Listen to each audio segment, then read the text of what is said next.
Class 10th के सभी विद्यार्थियों, आज मैं आपको देख लीजिए आपका जो सुबह यानी कि आज जो प्रश्न पत्र है उसको सोल्व कराऊंगा। कुछ इस तरह के उसमें सारे क्वेश्चन रहने वाले हैं। बिल्कुल यदि आप ये प्रॉपर पेपर को देख के जाओगे तो ये समझ लीजिए आपको कि 65 से 70 नंबर पक्के हैं। चलिए शुरू करते हैं, समझते हैं। 12, 15, 21 का एलसीएम क्या है? तो 12, 15 और 25 का जो एलसीएम है वो है आपका 420। ठीक है, ये मैंने प्रॉपर यहाँ से सोल्व कर दिया है। तो इनका एलसीएम कितना निकला? 420। द्विघात बहुपद है a x square plus b x plus c के शून्यकों की अधिकतम संख्या होगी। द्विघात बहुपद है a x square plus b x plus c के अधिकतम शून्यकों की संख्या कितनी है? तो इसके अधिकतम शून्यकों की संख्या है आपकी 2।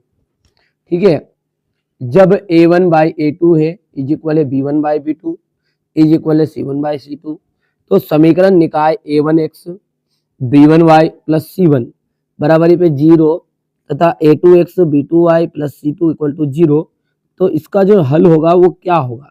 तो इसका हल होगा, देखिए बेटा, कि जब a1 by a2 is not होता है equal to b1 by b2 तो इसका होता है एकादित्य हल, और इसका होता है आपका कोई हल नहीं। ठीक है, द्विघात समीकरण a x square plus b x plus c is equal to 0 is not equal to 0, तो भूल में भिन्न जो है वास्तविक मूल होंगे। तो यहाँ पर देख लीजिएगा, जब ऐसी सिचुएशन रहती है ना कि जब संख्या बड़ी होती है 0 से, तो आपके भिन्न होते हैं, वास्तविक नहीं होते। समांतर श्रेणी 6, 9, 12, 15 का प्रथम पद और सार्वंतर क्या है? तो प्रथम पद जो है वो कितना है? 6 है। कितना है प्रथम पद? 6, और सार्वंतर कितना आ जाएगा आपका? 3। क्यों? क्योंकि 9 में से 6 गया तो बच गया 3। किसी त्रिभुज ABC में DE जो है समांतर है AB के तथा CD बराबरी पे है 3 सेंटीमीटर, तो EC बराबरी पे 4 सेंटीमीटर, तो BE बराबरी पे 6 सेंटीमीटर, तब आपका हो जाएगा 4.5। ठीक है भैया, यहाँ पर देख सकते हैं चूज द करेक्ट ऑप्शन है। हो गया इतना, कंप्लीट कर लेना है ना। चलिए यहाँ से रिक्त स्थान है आपका कि पहले का आ जाएगा आदित्य। द्विघात समीकरण का विवेक का ऋणात्मक हो तो मूल वास्तविक नहीं होते हैं। समांतर श्रेणी जो है 3/2, 1/2, एक माइनस का 1/2, माइनस का 3/2 में सार्वंतर कितना है? सार्वंतर है आपका डी बराबर माइनस का 1। हो गया। सभी वृत्त कैसे होते हैं? सभी वृत्त होते हैं बेटा समरूप। कैसे होते हैं? समरूप। ये यदि एक बिंदु का y निर्देशांक 0 है तब वहां एक अक्ष पर स्थित होगा। कहां पर स्थित होगा? एक अक्ष पर। 1 प्लस कोट स्क्वायर थीटा का मान, 1 प्लस कोट स्क्वायर थीटा का जो मान होगा वो हो गया cosec square theta. Filling the blanks है आपका, यहाँ पर आप देख सकते हैं बढ़िया से इसको। हो गए इतने। चलिए आगे बढ़ते हैं, अगला देखेंगे। तो यहाँ पर है व्यापक समांतर श्रेणी, इसका जो मान है वो है a कोमा आ जाएगा a plus D, a plus 2d। किसी बिंदु की y अक्ष से दूरी, कोई भी बिंदु जो है y अक्ष से उसकी दूरी जो है वो कहलाती है भुज। Sine square theta plus cos square theta, इसका मान होता है 1।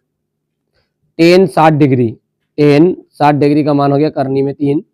त्रिज्य खंड का क्षेत्रफल, तो त्रिज्य खंड का क्षेत्रफल होगा पाई आर स्क्वायर थीटा बटा 360। वृत्त के चतुर्थांश का क्षेत्रफल, वृत्त के चतुर्थांश का जो क्षेत्रफल है वो हो जाएगा आपका 1/4 पाई आर स्क्वायर। ठीक है, क्योंकि वृत्त के क्षेत्रफल जो होता है ना वो पाई आर स्क्वायर होता है, और चतुर्थांश में होते 4 हिस्से, तो 1/4 हो गया।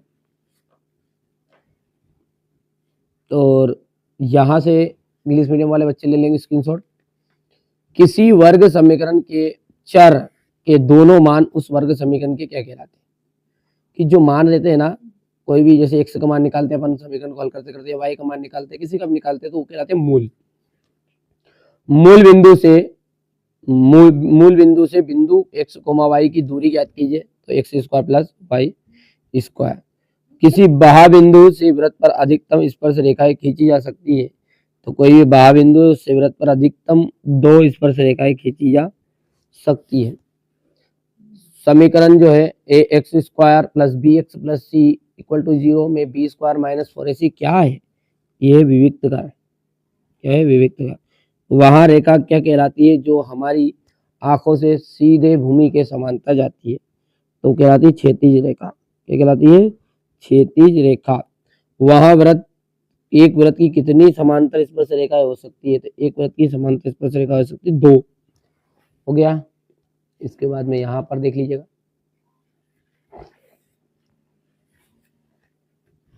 दो आकृतियां देख सकते हैं, दो आकृतियों के आकार असमान होने पर वहां आकृतियां कहलाती है। तो समरूप आकृतियां होती है क्या, तो असत्य बात होगी, ठीक है, क्योंकि आकृतियां समान होती तो होता समरूप। देखी गई वस्तु का उन्नयन कोण दृष्टि रेखा और क्षैतिज रेखा से बना होता है।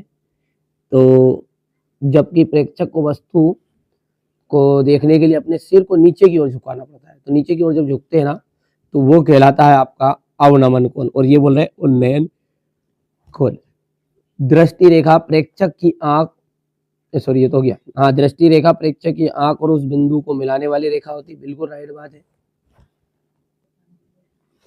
चलिए इसके बाद में अपना बात करें तो समकोण त्रिभुज में कर्ण सबसे बड़ी भुजा होती है, तो सत्य बात है। स्पर्श रेखा ही छेदक रेखा है, ये असत्य हो जाएगा। ये हो गया इतना। संख्या 5005 के अभाज्य गुणनखंडों को गुणनफल के रूप में व्यक्त करना है। संख्या 6, 7, 72, 120 के अभाज्य गुणनखंड विधि द्वारा ज्ञात कीजिएगा।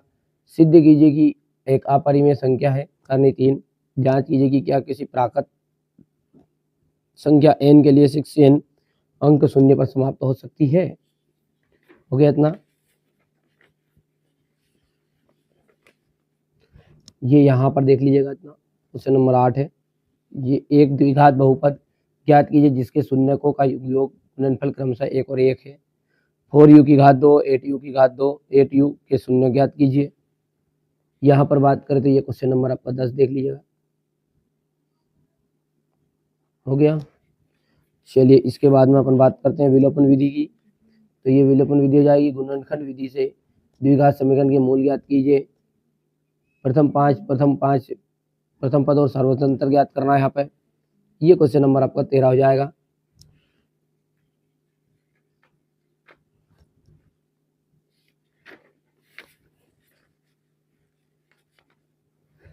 एक छतरी में 8 ताने हैं जो बराबर दूरी पर लगे हुए। छतरी 45 सेंटीमीटर त्रिज्या का सपाट वृत्त मानते हुए दो क्रमागत तनों के बीच के क्षेत्रफल ज्ञात कीजिए। 10 सेंटीमीटर त्रिज्या वाले वृत्त की कोई वृत्त जीवा पर केंद्र पर समकोण अंतरित करती है। लघु वृत्तखंड का क्षेत्रफल ज्ञात करना आपको। 15 कोट ए बराबरी पे 8 है, तो साइन ए और सेक ए का मान ज्ञात कीजिए। हो गया इतना। ये क्वेश्चन नंबर 18 का।